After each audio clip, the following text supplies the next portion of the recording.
Hotel haven. भूमिका के बेहतरीन प्रदर्शन के कारण पूरे होटल स्टाफ की सांसें अटकी हुई थीं। भूमिका के वहां से चले जाने के बाद सभी लंबी गहरी सांस लेते हैं। सभी के मन में सिर्फ एक ही बात थी, अच्छा हुआ बला टली। फिर सभी बारी बारी जाकर सौम्या की चोट को देखकर अलग अलग तरह के कमेंट करना शुरू कर देते हैं। उसके स्टाफ की एक मेंबर कहती है, ना जाने कभी कभी कैसे सनकी लोगों से पाला पड़ जाता है, बिना वजह तुम्हें चोट लग गई। तभी एक दूसरी लड़की कहती है, हाँ बिल्कुल सही बात है, ना तुम हम लोगों की मदद के लिए वहां जाती, ना तुम्हारे हाथ पर कट लगता, लेकिन आज तुम्हारी ही चोट की वजह से वो सारा मामला सिमट गया, नहीं तो न जाने आज यह बवाल कितनी दूर तक जाता। तभी एक तीसरा लड़का कहता है, ऐसे लोगों को देखकर भला कौन कह सकता है कि ये पढ़े लिखे अमीर ज़्यादे हैं। सिर्फ इंग्लिश बोल लेने से किसी में मैनर्स नहीं आ जाते और वो सभ्य नहीं हो जाता। ऐसी जरा सी बात का इतना बतंगड़ बनाने की क्या जरूरत थी। तभी एक चौथी लड़की कहती है, यहाँ सभी अपने बालों को खुला करके ही आती हैं। खाना बनाने के बाद किचन के दरवाजे से लेकर टेबल तक जाने के बीच में ना जाने कितनों के बाल उनके हाथ से लहराए जाते हैं। न जाने भला किस किस का DNA टेस्ट करवाने वाली थी। अब उसमें हमारे बाल तो नहीं हो सकते क्योंकि हम सभी तो बालों का जोड़ा बनाते हैं वहाँ। यह सुनते ही उसके सभी साथी धीरे धीरे हंसने लगते हैं। तभी अचानक से एक वेट्रेस कहती है, जिस लड़की ने तुम्हारे हाथ पर पट्टी की थी उसे मैंने यहाँ पर पहले भी आते हुए देखा है। वो कभी ऐसा व्यवहार नहीं करती। आज न जाने ये किसके साथ थी जिसने इतना शोर मचा दिया। जिसने तुम्हारे हाथ पर पट्टी की वो बड़ी भोली सी लड़की है, आज भी वो कितना शांत रही।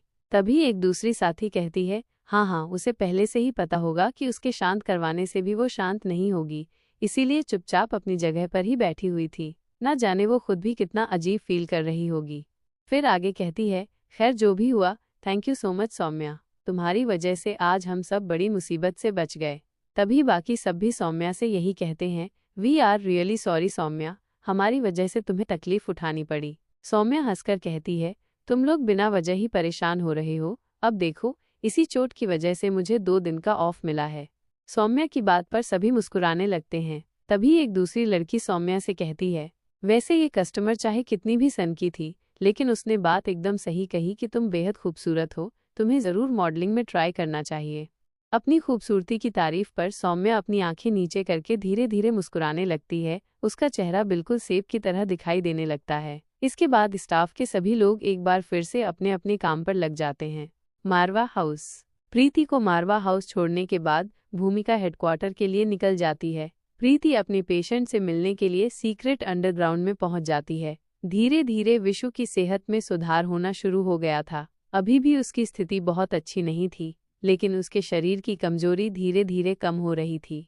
हमेशा की तरह प्रीति मास्क पहनकर अपना चेहरा कवर करती है और एक बार विशु से मिल लेने के बाद अपने दूसरे पेशेंट को मिलने के लिए चली जाती है। वो देखती है कि पेशेंट को पूरी तरह से होश आ चुका था। उसकी हालत में सुधार देखकर प्रीति उससे बात करना शुरू करती है। अब तुम्हारी तबीयत कैसी है? पेशेंट जवाब देती है, लेकिन बेहद ही धीमी आवाज में, मैं ठीक हूँ अब। प्रीति उसके शरीर के साथ जुड़ी हुई सभी मशीनों पर उसकी शारीरिक क्रियाओं का आकलन करना शुरू कर देती है। बारी बारी सभी क्रियाओं को अच्छी तरह जांच लेने के बाद और पूरी तरह ये तसल्ली कर लेने के बाद कि वो पेशेंट पूरी तरह खतरे से बाहर है और अब उसकी हालत में पहले से काफ़ी सुधार हो चुका है, प्रीति राहत की सांस लेती है। अब प्रीति उससे बातचीत करने का निर्णय कर लेती है। प्रीति कहती है, क्या तुम्हें पता है कि तुम इस वक्त कहाँ हो? पेशेंट जवाब देती है, नहीं, मैं नहीं जानती, इस जगह को देखकर ऐसा लगता है कि मैं किसी अस्पताल में हूँ। प्रीति मुस्कुराकर जवाब देती है, बिल्कुल भी नहीं, तुम किसी अस्पताल में नहीं हो, तुम मिस्टर रोहित मारवा की कैदी हो। मुझे उम्मीद है कि मौत से लड़कर जिंदा बच जाने के बाद अभी आगे भी तुम्हारी जीने की काफ़ी इच्छा होगी। प्रीति की बात सुनते ही पेशेंट घबराने लगती है, डर उसके चेहरे पर दिखाई देने लगता है। तभी प्रीति कहती है, डरने की कोई ज़रूरत नहीं है, हम तुम्हें कुछ नहीं करेंगे, लेकिन बदले में तुम्हें हमारी मदद करनी होगी। पेशेंट को देखकर यह आसानी से बताया जा सकता था कि वो किसी भी चीज़ के लिए इनकार करने की स्थिति में नहीं थी। न सिर्फ उसे अपनी ज़िंदगी से प्यार था, बल्कि किसी तरह का फिजिकल टॉर्चर सहने की स्थिति में भी नहीं थी। प्रीति आगे कहती है, बोलो, क्या तुम हमें कोऑपरेट करोगी? पेशेंट बदले में धीमी आवाज़ में प्रीति को जवाब देती है, मैं अपनी तरफ से पूरा कोऑपरेशन करूंगी, लेकिन बदले में आप लोगों को मेरी ज़िंदगी बख्शनी होगी। प्रीति जवाब देती है, हमें तुम्हारी ज़िंदगी की नहीं, बल्कि उस जानकारी की ज़रूरत है जो तुम्हारे पास है। हमें तुम्हारी मौत से कोई लाभ नहीं, लेकिन अगर तुम हमें धोखा देने की कोशिश करती हो या झूठ बोलती हो तो याद रहे हमें तुम्हारी जिंदगी से कोई प्यार भी नहीं। अब पेशेंट धीमी आवाज में धीरे धीरे आगे कहना शुरू करती है, मुझे भी उन लोगों के साथ कोई हमदर्दी नहीं। मैं अपने हालातों से मजबूर होकर उनके लिए काम कर रही थी। एक बार उनके चंगुल में फंस जाने के बाद बाहर निकलने का कोई रास्ता नहीं। इसके बाद प्रीति कमरे से बाहर निकल जाती है और सीधा कौटिल्य के पास पहुंच जाती है। कौटिल्य अभी भी अपने कमरे में बैठकर लैपटॉप पर काम कर रहा था। दरवाजे के खुलने की आवाज़ सुनकर वो चौंक जाता है और उसी ओर देखता है तो सामने ही प्रीति खड़ी नजर आती है। अब कौटिल्य मुस्कुराकर कहता है, आओ प्रीति। प्रीति कहती है, उसे होश आ गया है, मुझे लगता है कि वह हमारी मदद ज़रूर करेगी। कौटिल्य कहता है, ठीक है, चलो चलते हैं। ऐसा कहकर कौटिल्य अपना लैपटॉप लेकर प्रीति के साथ सीक्रेट अंडरग्राउंड के लिए चला जाता है।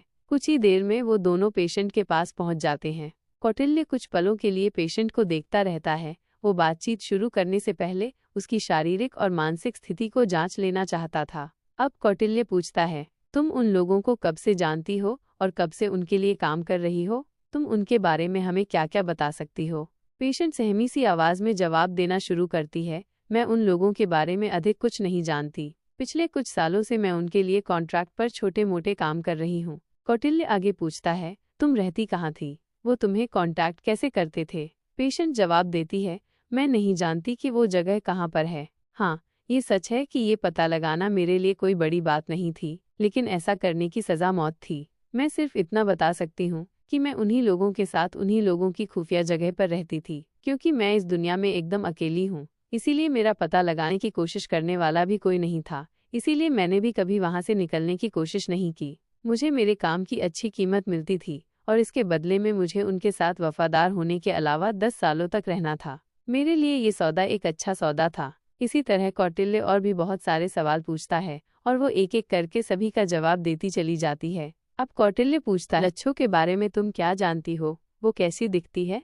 पेशेंट जवाब देती है, लच्छो माँ साहिबा की बेहद करीबी है। इसका ओहदा बहुत ऊंचा है। जितना मैं जान पाई हूँ, माँ साहिबा का उससे ज़्यादा करीबी और प्रिय कोई नहीं है।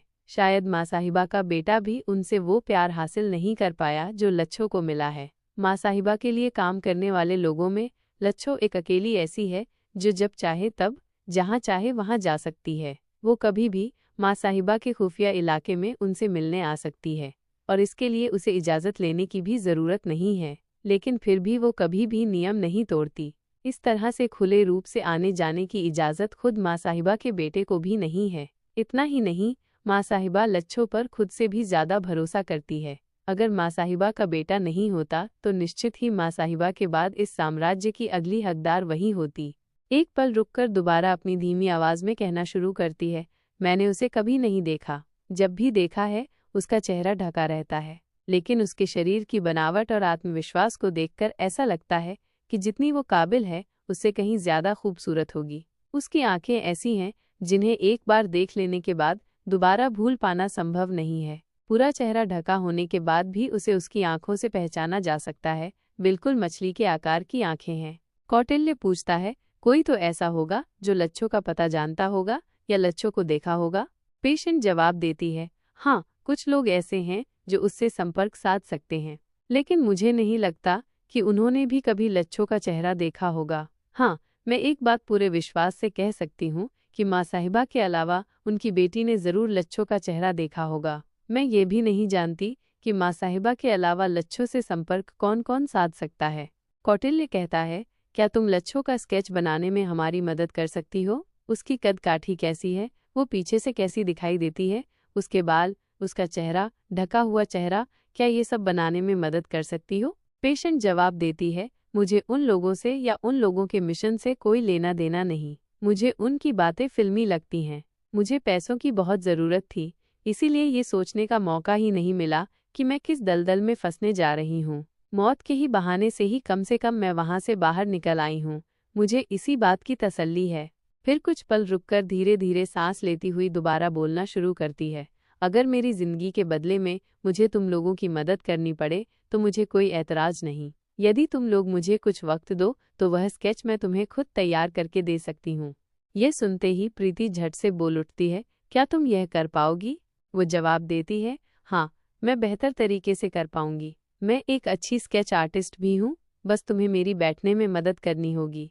प्रीति कहती है, अभी तुम्हें बात करते हुए काफी देर हो चुकी है, फिलहाल तुम्हें थोड़ी देर आराम कर लेना चाहिए। कुछ घंटों के बाद मैं तुम्हारे लिए स्केच बनाने का सामान ले आऊंगी, तब तुम अपना पूरा टाइम लेकर हमारे लिए वो स्केच तैयार कर देना। तुम्हारी मदद के लिए मैं तुम्हारे पास ही रहूंगी।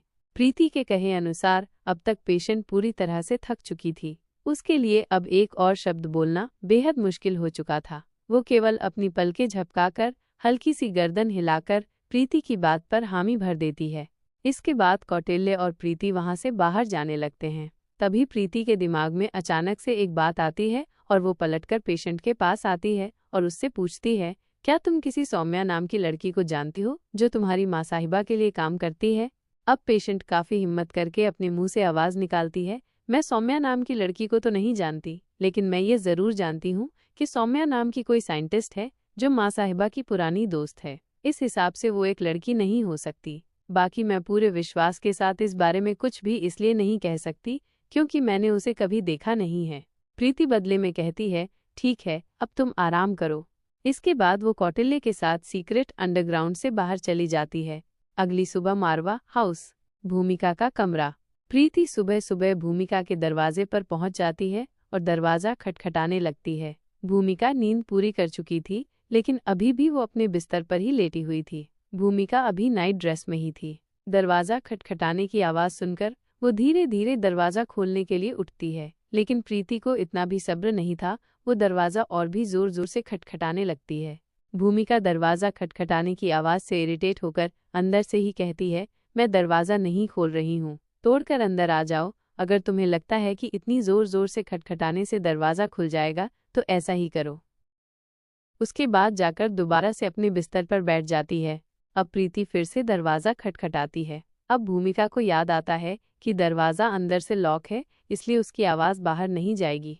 अब भूमिका जल्दी से अपनी जगह से खड़ी होती है और दरवाजा खोल देती है। इससे पहले कि भूमिका दरवाजा खटखटाने वाले पर भड़कती, उसे अपने सामने प्रीति दिखाई देती है। प्रीति को देखकर भूमिका की नींद पूरी तरह से गायब हो चुकी थी। अब वो अपनी कमर पर अपना एक हाथ रखती है और दूसरे हाथ से दरवाजे को पकड़कर रखती है और फिर कहती है, इतनी सुबह सुबह मेरी नींद उड़ाने के लिए तुम यहाँ आई हो। प्रीति भूमिका को एक तरफ करते हुए कमरे के अंदर चली जाती है और मुस्कुराते हुए कहती है, तब क्या आप यह सोच रही थी कि इतनी सुबह सुबह कौटिल्य भैया आएंगे, प्यार से आपके सिर पर हाथ फिराते हुए कहेंगे कि उठो मेरी प्यारी भूमिका, सुबह हो गई है, मुझे एक बेहद जरूरी काम है।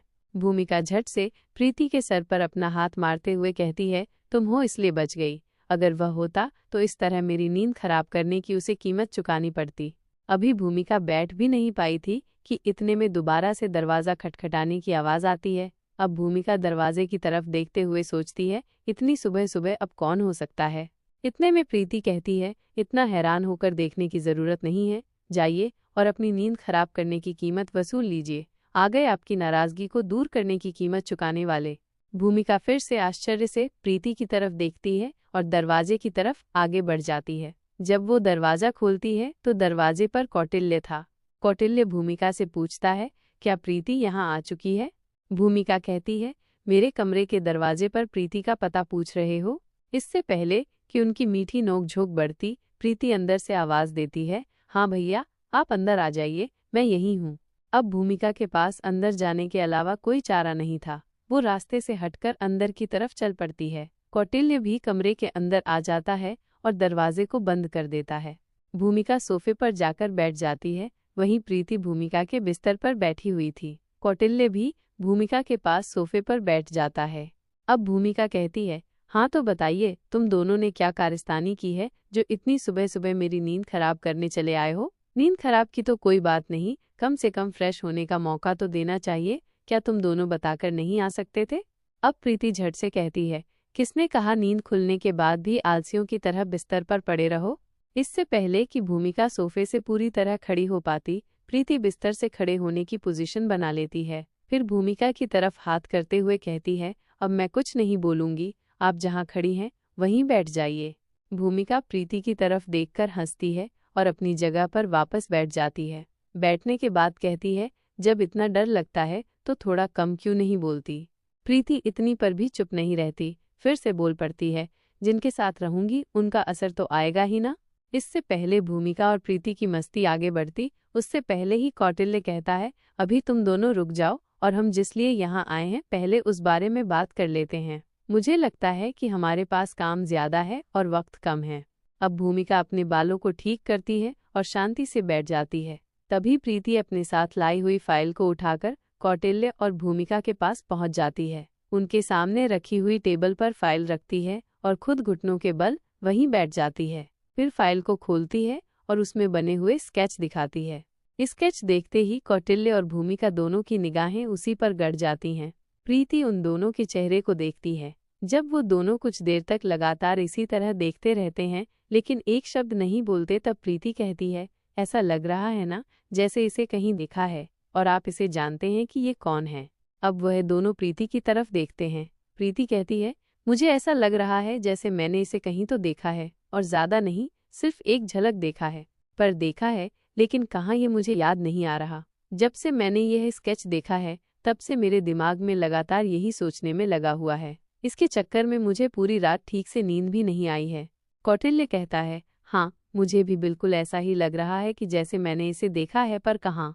कुछ सोचकर कौटिल्य आगे कहता है, हर नकाबपोश ऐसा ही दिखाई देता है, कहीं इसकी वजह से तो हमें ऐसा नहीं लग रहा।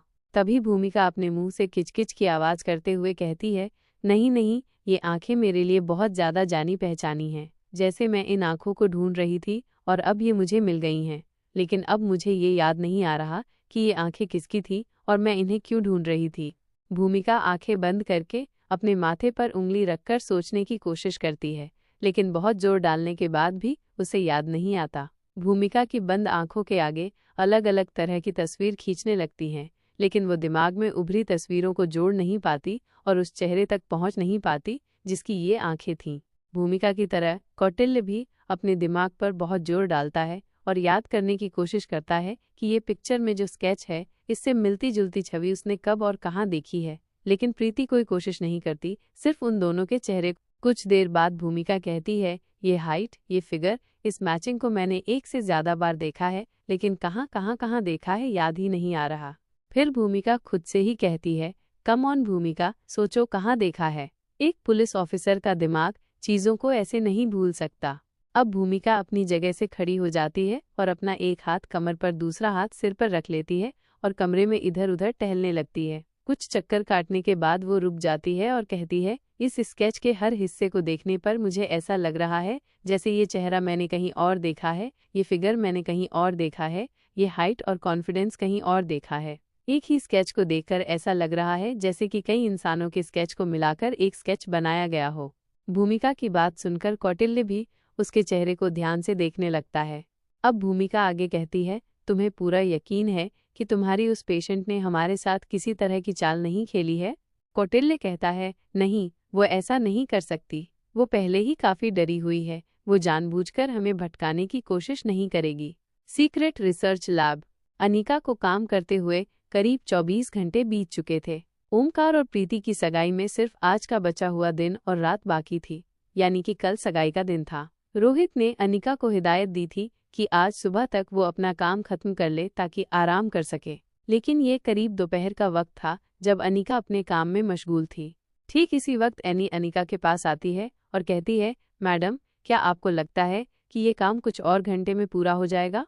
अनिका बिना एनी की तरफ देखे ही अपने काम को जारी रखते हुए जवाब देती है, नहीं एनी, मुझे ऐसा नहीं लगता। वैसे भी अभी तक हम काफ़ी सारी जानकारी हासिल कर चुके हैं, सब कुछ हमारी आंखों के सामने है, हम सफलता से सिर्फ एक कदम दूर हैं। लेकिन फिर भी कुछ समझ नहीं आ रहा है कि आखिर वो क्या है जिसे हम खोज रहे हैं। ये अभी भी हमारे लिए पहेली ही बनी हुई है।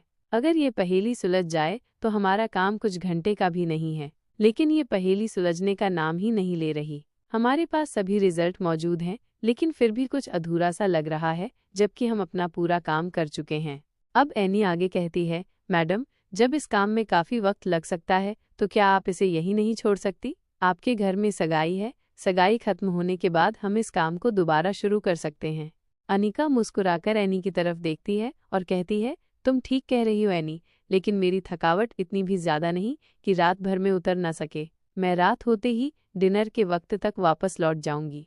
अब एनी कहती है, मैडम, रोहित सर का मैसेज है कि आपको सही समय पर वापस जाने के लिए मैं आपको याद दिला दूं। अब अनिका एनी से कहती है, अच्छा ठीक है, अब कुछ घंटे और मैं शाम होते ही चली जाऊंगी। इसके बाद एक बार फिर से अनिका और एनी अपने काम में लग जाते हैं। एनी की बात बिल्कुल सही थी। अनिका की आंखें पूरी तरह से लाल हो चुकी थीं। उसे इस तरह खड़े होकर काम करते हुए काफी घंटे बीत चुके थे। इस थकावट को उतारने के लिए कम से कम 12 से 14 घंटे की लगातार नींद की जरूरत पड़ने वाली थी। वैसे भी सगाई के दिन अनिका का देर तक सो पाना संभव नहीं था। सभी तैयारियों की जिम्मेदारी से मुक्त होने के बाद भी खुद की और एंगेजमेंट गर्ल की तैयारी देखना तो बनता ही था। इसके बाद जैसा कि अनिका ने कहा था कि वो शाम होते ही चली जाएगी, लगभग 6 बजे के आसपास रिसर्च लैब से बाहर चली जाती है। लेकिन ये पहली बार था जब अनिका अपने काम के रिजल्ट तक पहुंचे बिना लैब से बाहर निकल गई थी, और शायद इसकी एक वजह ये भी थी कि अनिका को विश्वास था कि वो समय रहते सच की जड़ तक पहुंच जाएगी। सगाई का दिन, मारवा हाउस। पूरे मारवा हाउस में अच्छी खासी चहल पहल थी। नौकर इधर से उधर भाग भाग कर काम करते हुए दिखाई दे रहे थे। कहीं पर डेकोरेशन ग्रुप अपने काम में बिजी था, तो कहीं खाना बनाने के लिए बावर्चियों का ग्रुप अपने सामान के साथ इधर से उधर आता जाता दिखाई दे रहा था। सिक्योरिटी गार्ड भी पहले से कहीं ज्यादा अलर्ट दिखाई दे रहे थे और सुरक्षा बंदोबस्त को लेकर अपने इंतजामों को पुख्ता कर रहे थे। काफी समय के बाद मारवा हाउस में ऐसा कोई बड़ा फंक्शन होने वाला था जिसकी रौनक से पूरा शहर चमकने वाला था, जो मीडिया की सुर्खियों में छाने वाला था। सुबह जागने के बाद सनी, ओमकार और प्रीति भी इस चहल पहल को देखकर काफी रोमांच में थे। वो तीनों ही इस बात को महसूस कर चुके थे कि आज घर में कुछ खास है और अपनी अपनी जगह पर ये जानने के लिए बेहद उत्सुक थे कि आखिर आज है। लेकिन वो इस खूबसूरत अवसर के बारे में पता कैसे लगाएं, सवाल ये था। अपने सवाल के जवाब को लेकर सनी को बिल्कुल सब्र नहीं आता। उनके जवाबों को जानने के लिए सनी ओमकार के साथ आयशा मारवा के पास पहुंच जाता है। आयशा मारवा हाउस में खुले आसमान के नीचे बाहर की बाहर ही मौजूद थी और नौकरों को इंस्ट्रक्शंस दे रही थी। सनी आयशा मारवा को ढूंढता हुआ वहीं पहुंच जाता है। फिर मुस्कुराकर गुड मॉर्निंग कहने के बाद उससे पूछता है, ये तैयारी किस चीज़ की चल रही है? क्या घर में कोई फंक्शन है? इस पर आयशा मारवा जवाब देते हुए कहती हैं, मैं तुम्हारे सवाल का सिर्फ आधा ही जवाब दे सकती हूँ, अगर जानना चाहते हो तो बोलो। सनी आयशा के इस तरह के जवाब पर हैरान रह जाता है। फिर ओमकार की ओर देखने लगता है। उसके चेहरे के भाव भी कुछ इसी तरह के थे जैसे कि सनी के थे। कुछ सोचने के बाद सनी आयशा से कहता है, ठीक है, आप आधा ही बता दीजिए। आयशा मुस्कुराते हुए कहती है, घर में फंक्शन है, लेकिन फंक्शन की बाकी जानकारी तुम्हें शाम को ही मिलेगी। अभी मैं तुम्हें सिर्फ इतना ही कह सकती हूँ कि जाकर तैयारी करो, अपने लिए सूट सिलेक्ट करो और सोचो कि आज शाम तुम दोनों की दी बेस्ट कैसे दिखाई देना है। फिर सनी के चेहरे को छूकर आगे कहती है, क्योंकि आज की पार्टी में सभी खास मेहमान आने वाले हैं, शहर के भी और शहर के बाहर से भी।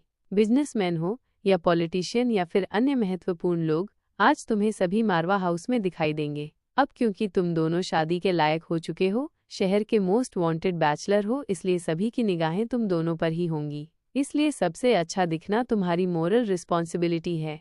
आखिर लोगों की आंखों और मन को उनकी उम्मीद के अनुसार तुम दोनों मिलो, यह भी जरूरी है।